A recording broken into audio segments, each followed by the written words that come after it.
Is there a keyboard shortcut to show, hide the side panel?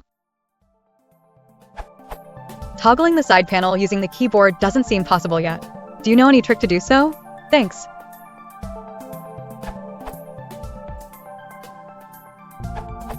I found that Chrome keyboard shortcuts listed set focus on the rightmost item in the Chrome toolbar as F10. In my toolbar the side panel button is third from the right, so I would follow with left space to open the side panel. In your case, there may be more or fewer items on the right side. You could then use some key mapping tool. I'm not familiar with the options on all platforms, but you could map some key combination to F10 left space or whatever. I personally used X22222 on Linux, but there are probably good options for Windows and Mac as well.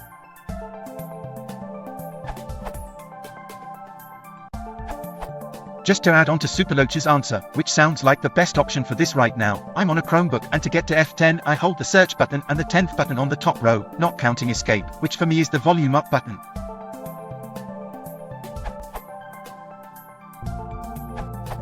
Use AutoHotkey to create a shortcut which only works for Chrome like this. If you want to support channel, please enter like and subscribing.